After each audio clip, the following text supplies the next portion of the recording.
The auctioneer's gavel cracked like thunder against the wooden podium. Sold to the gentleman in the back for $12,000. Kestrel Whitmore's heart hammered as every head in the dusty courthouse turned toward him. He'd just bought the Thornfield Ranch site unseen, betting everything on a rumor that oil lay beneath its parched soil. What he hadn't counted on was the stunning woman now marching toward him, her emerald eyes blazing with fury. "You son of a rattlesnake." Opaline Thornfield's voice cut through the murmur of dispersing bidders. Her auburn hair caught the afternoon, light streaming through grimy windows as she stopped mere inches from his chest. "That ranch has been in my family for 4 generations. Kestrel found himself speechless, not from her anger, but from her beauty. She wore a simple calico dress that had seen better days, yet she carried herself like royalty. Freckles dusted her sun-kissed cheeks, and when she pressed her hands against his chest to shove him backward, he caught the scent of wild roses and something uniquely her. "Ma'am, he began, but she cut him off.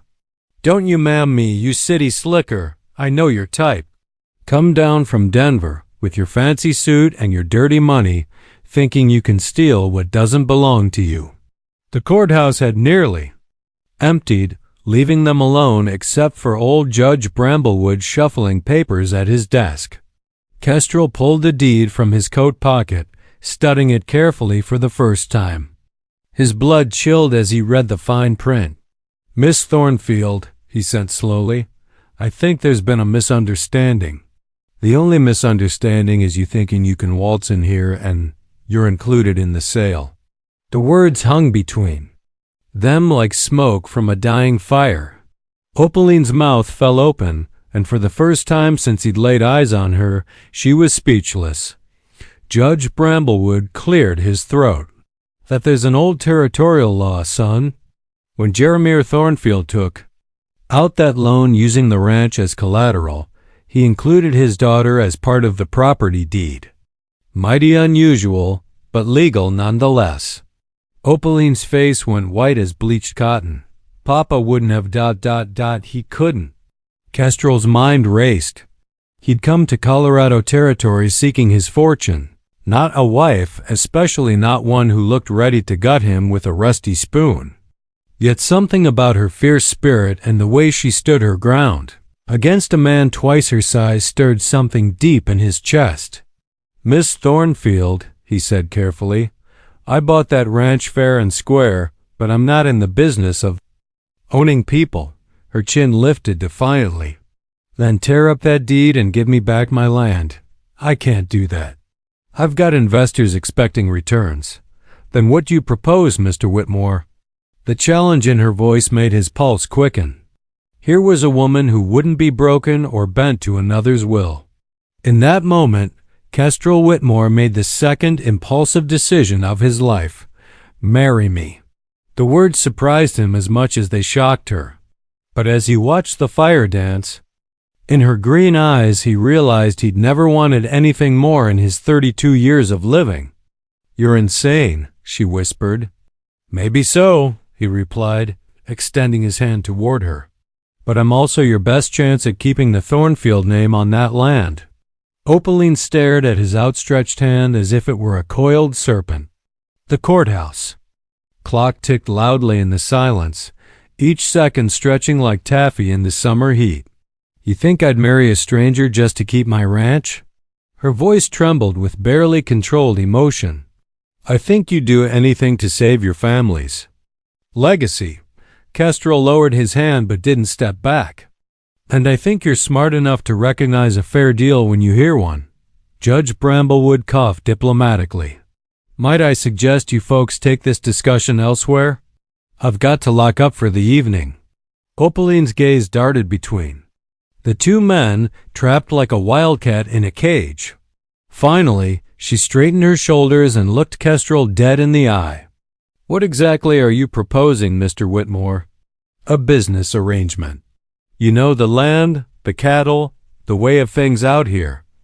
I know investments and development.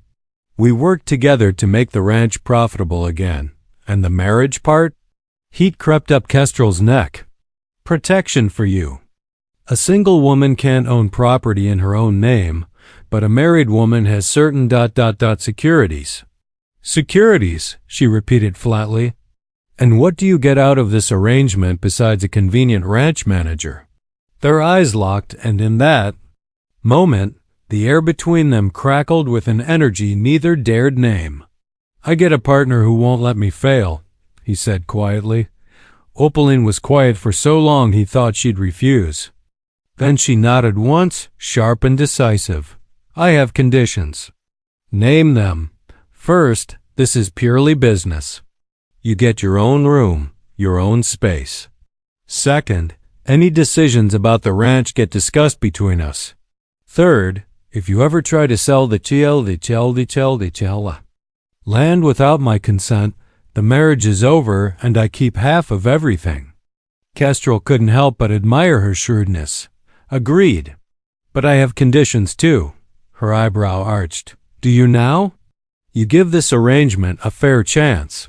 No sabotaging my efforts or driving off my investors out of spite. I'm not spiteful. Mr. Whitmore, I'm practical. Then we understand each other.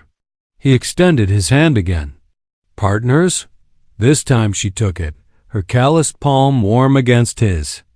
The contact sent an unexpected jolt through him, and from the way her eyes widened, she felt it too. Judge Bramblewood cleared his throat again. Well, if you two are determined to go through with this fool arrangement, I can perform the ceremony. Right now. Save you both some time. Opaline's hand tensed in Kestrel's. Now? Unless you'd prefer to wait and give the whole territory something to gossip about, the judge said with a knowing look. Kestrel squeezed her fingers gently. Your choice, Miss Thornfield. She studied his face, searching for something he wasn't. Sure, he could give her. Trust, maybe, or at least honesty. After a long moment, she nodded. Let's get this over with. The ceremony lasted less than 10 minutes.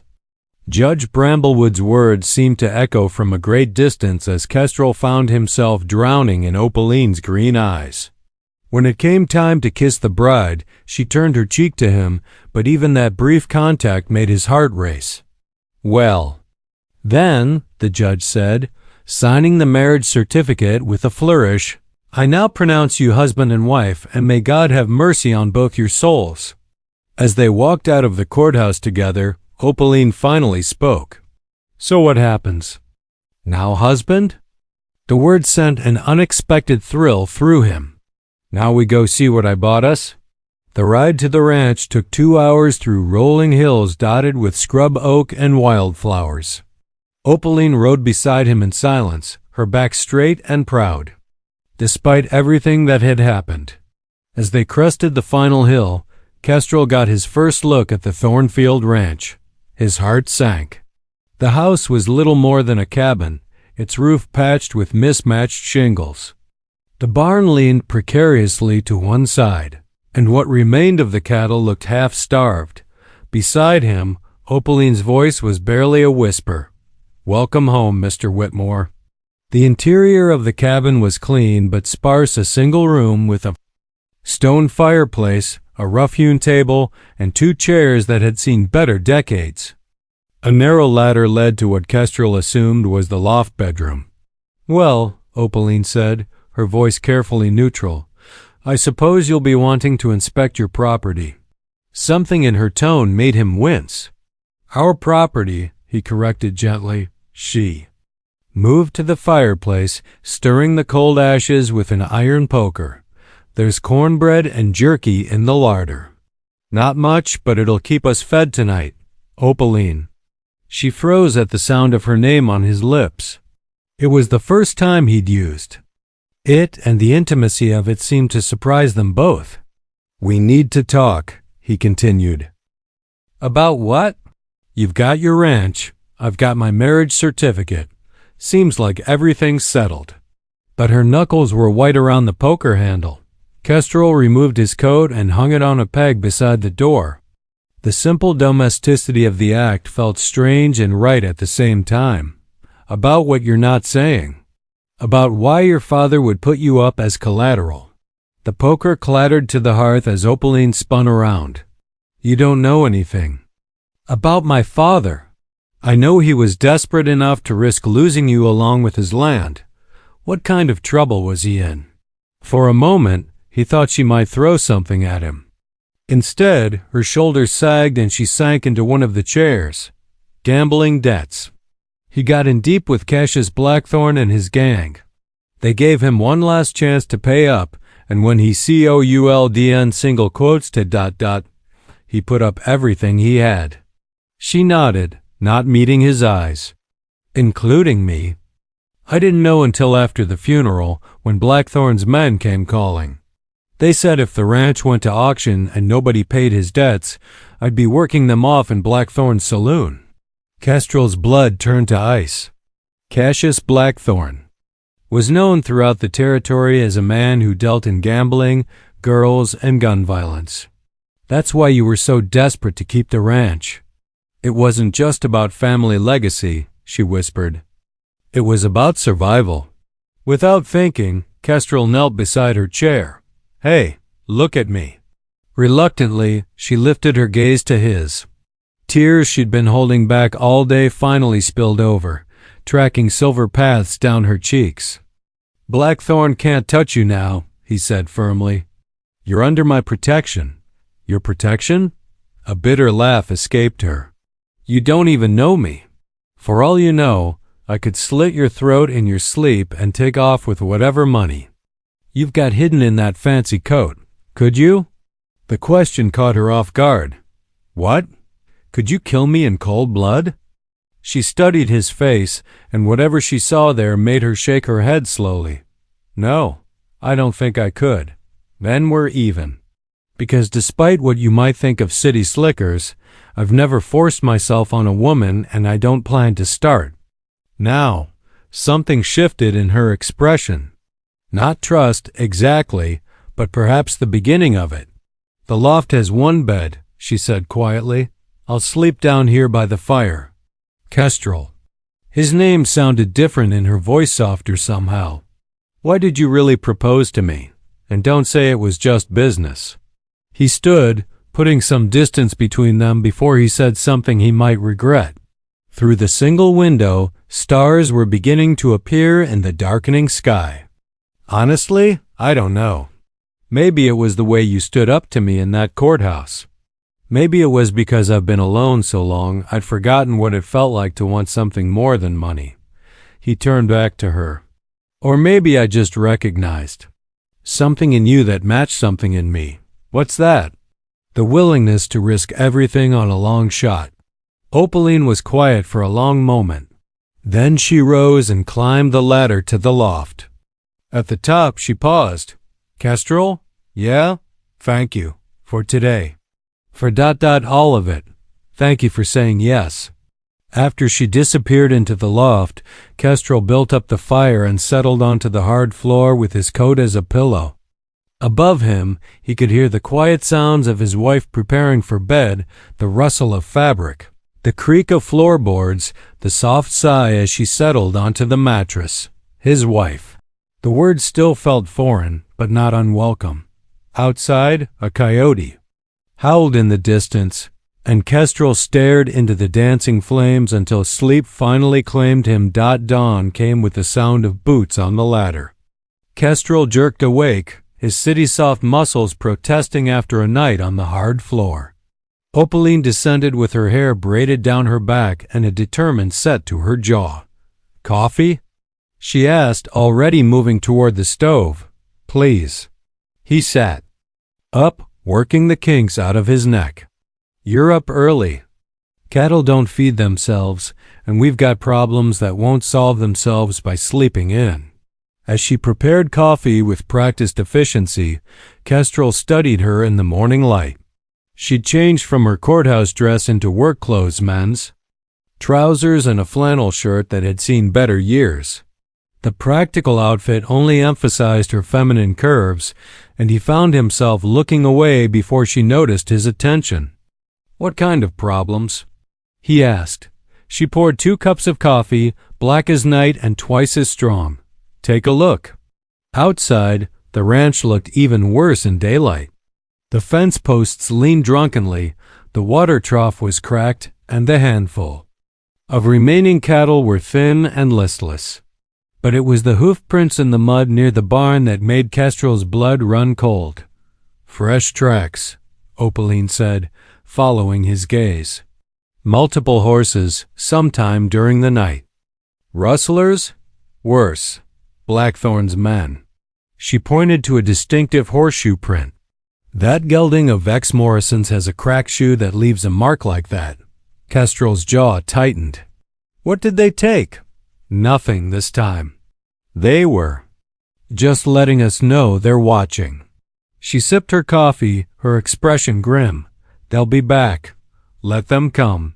The quiet confidence in his voice made her look at him sharply. You don't understand what you're dealing with. Cassius Blackthorne runs half the territory. The sheriff's on his payroll, along with most of the businessmen in town. Then we'll handle this ourselves. We? You didn't marry a coward, Opaline. Something flickered in her eyes, surprise, maybe even approval. What did you do before you came here? Your hands are soft, but you don't carry yourself like a man who's afraid of a fight. Kestrel drained his coffee cup. I was a Pinkerton detective. The cup slipped from her fingers, shattering on the ground. A Pinkerton? You're a lawman? Was. I quit the agency 6 months ago. He knelt to help her gather the broken pieces. I got tired of tracking down other people's fortunes while I had nothing to show for my own work. So you came west to strike it rich like every other fool with stars in his eyes. Something like that. Their fingers brushed as they both reached for the same shard, and that spark of electricity passed between them again. This time, neither pulled away immediately.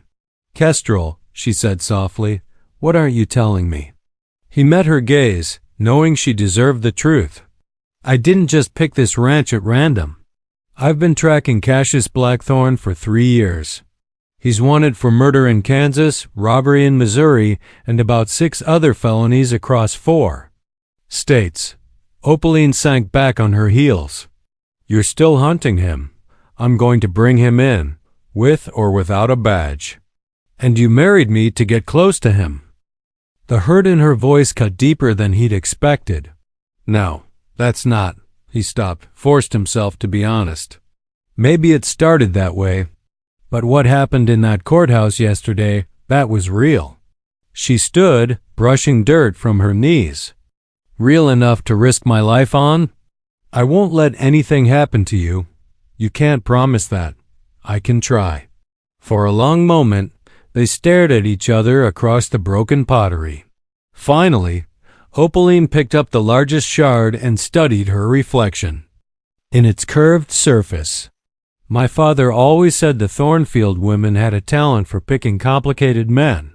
She tossed the piece aside and looked at him. All right, Detective Whitmore. If we're going to take on Blackthorne, we'll need a plan. We? Now it was her turn to look confident. You married into this family, remember? That makes Blackthorne's vendetta against my father your problem, too. A slow smile spread across Kestrel's face. I was hoping you'd say that. Don't get cocky yet. We're outnumbered, outgunned, and probably outsmarted. But we've got something Blackthorne doesn't. What's that? Home field advantage. Opaline gestured toward the rolling hills surrounding the ranch. I know every trail, every hiding spot, every watering hole within 20 miles. And more importantly, I know which of our neighbors are still decent folk who'd help us if we asked right. Kestrel felt something he hadn't experienced in years. Hope. Real, honest hope. So where do we start? First, we fix this ranch. Make it look like we're settling in for the long haul. Then we start asking questions, gathering information. And then? Her green eyes hardened with determination. Then we give Mr. Cassius Blackthorne a fight he won't soon forget. The next 2 weeks passed in a blur of back-breaking work. Kestrel discovered muscles he'd forgotten he had as he helped Opaline repair fences, mend the barn roof, and tend to their small herd of cattle. His soft city hands developed calluses, and his pale skin bronzed under the relentless Colorado sun. Working side by side, they developed an easy rhythm. Opaline would point out what needed doing, and Kestrel would throw himself into the task with surprising determination. Gradually, the ranch began to show signs of life again. "Hand me that hammer," Opaline called from her perch on the barn roof. Kestrel tossed it up to her, admiring the graceful way she caught it without looking. Over the past days, he'd watched her work with increasing fascination. She could rope a steer, birth a calf, and fix a wagon wheel with equal skill. Yet in quiet moments, when she thought he wasn't looking, he caught glimpses of vulnerability that made his chest tight. "That should hold through the winter," she said, climbing down the ladder. A smudge of tar darkened her cheek, and without thinking, Kestrel reached out to brush it away. The moment his thumb touched her skin, they both froze. Her lips parted slightly, and he found himself leaning closer, drawn by something stronger. Then gravity. The sound of approaching horses shattered the spell. "Company," Opaline whispered, stepping back quickly. 3 riders crested the hill, moving at a casual pace that somehow seemed more threatening than a full gallop. Kestrel recognized Vex Morrison's distinctive gelding in the lead, its cracked horseshoe catching the sunlight. "Stay behind me," he murmured, but Opaline was already moving to his side, not behind. "This is my ranch too," she said quietly. The riders pulled up 20 feet away, their hands resting casually on their gun butts. Vex Morrison was a weasel-faced man with dead eyes and a reputation for enjoying his work too much. The other 2, Brick, Donovan, and Snake Eye Pete, were cut from the same cloth. "Well, well," Morrison drawled, "the newlyweds. Heard you 2 had quite the romantic wedding." "State your business," Kestrel said evenly, just being neighborly. "Wanted to welcome you to the territory proper-like." Morrison's gaze slithered over Opaline. "Course, some of us remember when Miss Thornfield here was promised to other folks." Opaline's hand moved to the rifle leaning against the barn wall. "That debt died with my father." "See, that's where you're wrong, sweetheart." Snake Eye. Pete spat tobacco juice near their feet. "Mr. Blackthorn figures interest keeps accumulating until the principal's paid in full." "How much?" Kestrel asked. Morrison grinned, showing yellowed teeth. $5,000. Plus interest. Plus damages for the inconvenience of having to track you down. So about 8,000 total, Brick Donovan added helpfully. Kestrel kept his expression neutral, though inwardly he calculated rapidly. He had maybe 3,000 in the bank back in Denver, and that was everything he owned. "Give us a week to get the money together," he said. "Oh, we're reasonable men," Morrison replied. "Mr. Blackthorn's willing to extend the deadline, say 2 months from today." "And if we can't pay?" Morrison's gaze lingered on Opaline again. "Well, let's just say there are other ways to settle debts. The Satin Slipper Saloon is always looking for new talent." Kestrel's hand moved toward his gun, but Opaline's fingers closed around his wrist in warning. 3 against 1 weren't good odds, especially when the 3 were known killers. 2 months, she said steadily. "We'll have your money." "See that." "You do." Morrison tipped his hat mockingly. "Be a real shame if something happened to such a pretty little ranch. Accidents happen all the time out here in the wilderness." The 3 men rode away as casually as they'd arrived, but their message was clear. Pay up or face the consequences. When they were out of sight, Opaline sank onto a fence rail, her composure finally cracking. $8,000. "We might as well ask for the moon." Kestrel paced in front of her, his mind racing. "There has to be a way." "Like what? Rob a bank?" "The cattle won't bring more than 500 at market, even if we had enough to sell. What about the oil? She looked at him blankly. What oil? The reason I bought this place. There are geological surveys that suggest oil deposits under the eastern section of your land. Hope flickered in her eyes. You mean we could strike it rich? Maybe. It's a long shot, but how long would it take to drill a well? Kestrel's heart sank. Months, maybe longer. We don't have that kind of time. Opaline stood, her jaw set with determination. Then we'll have to find another way. Such as? She looked toward the hills where Morrison and his men had disappeared. We turn the tables. Instead of waiting for Blackthorn to come after us, we go after him first. That's suicide. Not if we're smart about it. She turned to face him fully. You said you've been tracking him for 3 years. What do you know about his operation? Despite his misgivings, Kestrel found himself drawn into tactical planning. He's got about 20 men on his payroll. They operate out of the Satin Slipper, but he keeps his real headquarters at the old Pendleton mine up in the mountains. Security? Heavy. Guards, lookouts, and enough firepower to hold off a small army. Opaline smiled grimly. Good thing we're not planning a frontal assault then. What are you thinking? I'm thinking that a successful outlaw makes enemies. And enemies can be useful allies if you approach them right. As the sun set behind the mountains, painting the sky in shades of gold and crimson, Kestrel realized his practical, determined wife was also brilliant, and possibly just crazy enough to pull off whatever plan was forming in her mind. All right, he said. Where do we start? The next morning found them riding toward the town of Millerville, a collection of buildings huddled around the railroad tracks like sheep seeking shelter from a storm. Opaline had traded her work clothes for a simple blue dress that brought out her eyes while Kestrel wore his best suit, the same one he'd worn to the auction. Remember, Opaline murmured as they tied their horses to the rail outside the Copper Kettle restaurant.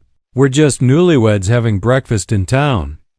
Nothing suspicious about that. Inside, the restaurant buzzed with morning conversation. Kestrel ordered coffee and eggs while studying the other patrons.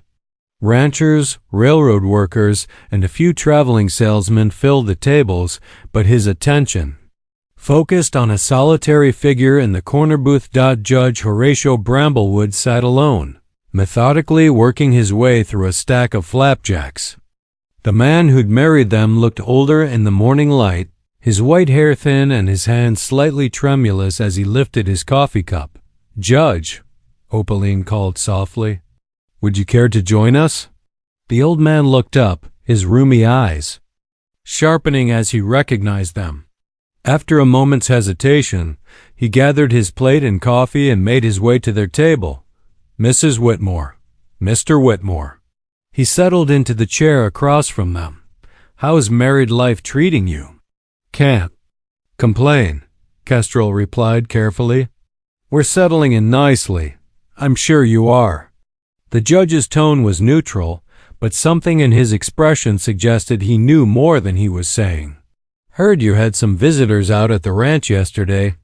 Opaline's hand tightened around her coffee cup. News travels fast. In a territory this size, everything travels fast. Especially news about Cassius Blackthorn's business dealings. The words hung in the air between them. Finally, Kestrel leaned forward slightly.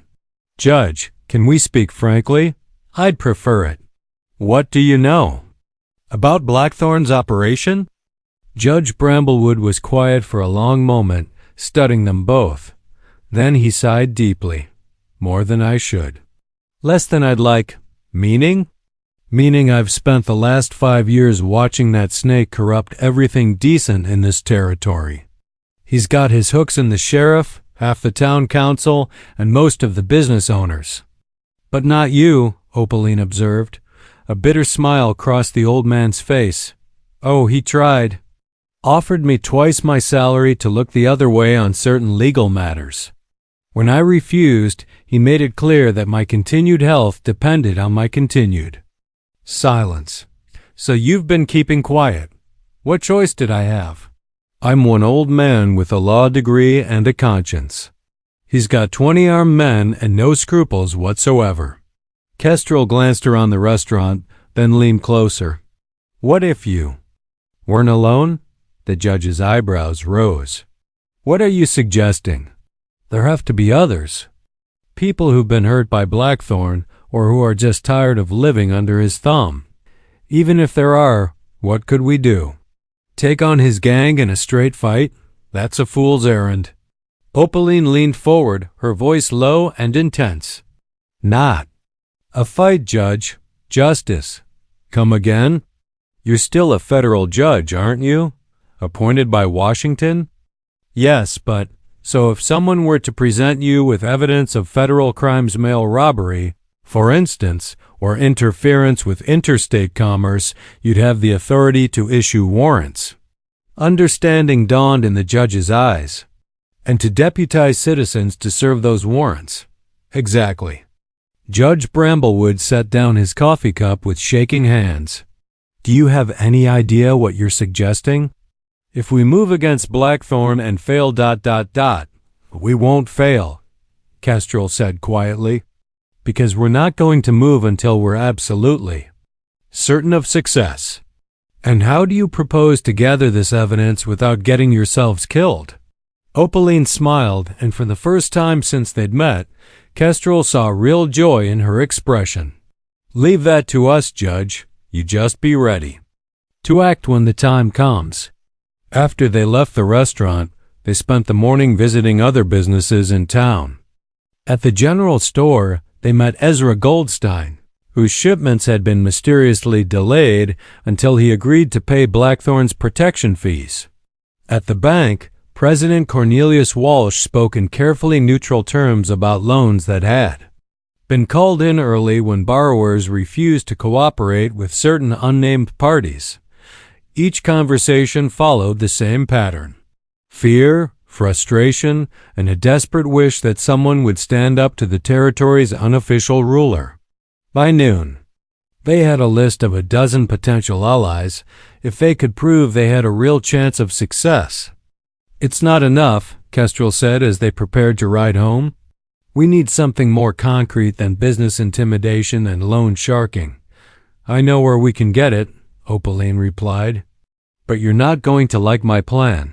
Try me. She looked toward the mountains, where the Satin Slipper Saloon squatted like a cancer on the landscape. I'm going to get a job at Blackthorn's saloon. Absolutely not. It's the only way. Someone needs to get inside, gather evidence, find out where he keeps his records. Then I'll do it. As what?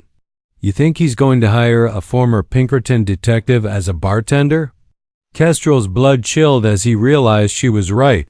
The plan was dangerous, possibly suicidal, but it might be their only chance. Promise me something, he said finally. What? Promise me you won't take any unnecessary risks. At the first sign of real danger, you get out. Opaline reached across the space between their horses and touched his hand. I promise. But Kestrel? Yeah? This time, I need you to promise me something too. Name it. Promise me that no matter what happens, you won't try to play the hero and charge in after me. This only works if we're smart about it. He wanted to. Refuse wanted to tell her that he'd move heaven and earth to keep her safe. Instead, he nodded reluctantly. I promise. But as they rode home through the gathering dusk, Kestrel knew it was a promise he might not be able to keep. 3 days later, Opaline walked into the Satin Slipper Saloon wearing her best dress and her most desperate expression. The plan was simple. Present herself as a widow in need of work, gather information, and get out before anyone discovered the truth. What she hadn't counted on was Cassius Blackthorn. Being there in person, he sat at a corner table like a spider. In the center of his web, a tall man with silver hair and cold blue eyes that seemed to catalog every person in the room. When Opaline approached his table, those eyes fixed on her with predatory interest. Well, he purred. Opaline Thornfield, though I hear it's Whitmore now. Her heart hammered, but she kept her voice steady. Mr. Blackthorne, I'd like to discuss a business proposition. Sit. It wasn't a request. She perched on the edge of the chair across from him, very aware of the armed men positioned around the saloon. Vex Morrison leaned against the bar, his hand never straying far from his gun. I understand you're hiring, she began. Am I? I need work. My husband. He's not the man I thought he was. Gambles away everything we have, drinks what he doesn't lose at cards. The lies came easily, built on stories she'd heard from other women in similar situations. Blackthorn's smile was thin as a razor. How unfortunate. And here I thought you two lovebirds were living happily ever after. Turns out marrying a stranger has its drawbacks. Indeed.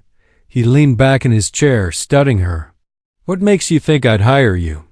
I can sing. I can serve drinks. And I'm desperate enough to work for whatever you're willing to pay.